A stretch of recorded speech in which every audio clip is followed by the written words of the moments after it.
स्थानिक स्वराज्य संस्थांच्या निवडणुकांच्या पार्श्वभूमीवर भारतीय जनता पार्टीनं विरोधी पक्षातले बडे नेते आपल्या गळाला लावायला सुरुवात केली आहे।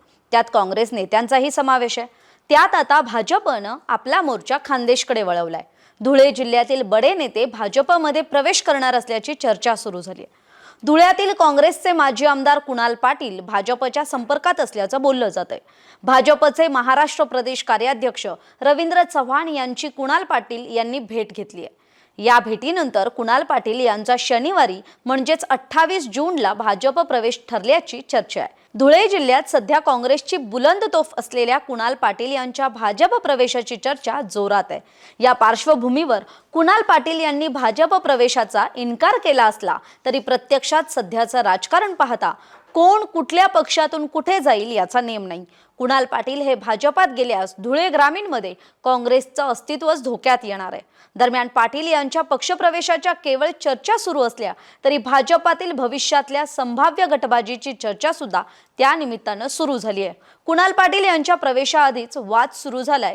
आमदार राम भदाने आणि माजी आमदार कुणाल पाटील यांच्या कार्यकर्त्यांमध्ये सोशल मीडियावर आता तुतू मैमे होताना दिसतंय। धुळे तालुक्यातील दोन्ही गटाचे कार्यकर्ते आधीच आक्रमकपणे सक्रिय झाल्यामुळे कुणाल पाटील यांच्या संभाव्य भाजपा प्रवेशाआधीच पुढे निर्माण होणाऱ्या गटातटीच्या राजकारणाकडे अधिक लक्ष वेधलं जात आहे। मागील 15 दिवसांपासून मतदारसंघात कुणाल पाटील यांच्या भाजप प्रवेशाच्या चर्चा जोर धरून आहेत।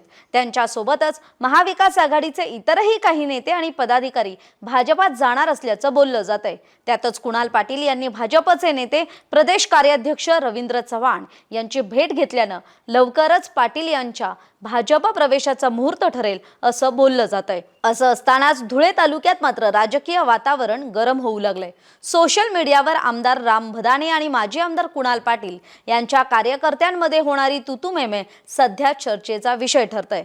दोन्ही गटाच्या कार्यकर्त्यांनी सध्या सोशल मीडियावर आरोप प्रत्यारोपांचं वॉर सुरू केलंय। सोशल मीडियावर वेगवेगळ्या मुद्द्यांवरून कार्यकर्ते एकमेकांना भिडताना दिसतायत। आता ज्या पद्धतीने सोशल मीडियावर चर्चा रंगताना दिसतायत त्यावरून माजी आमदार कुणाल पाटील यांच्या भाजप पक्षप्रवेशाच्या चर्चा जर खऱ्या ठरल्या आणि भाजप पक्षप्रवेश झाला तर भाजपाची स्थितीही गतकाळातील काँग्रेस सारखीच होईल की काय असा सवाल सुद्धा राजकीय वर्तुळातून उपस्थित होऊ लागलाय।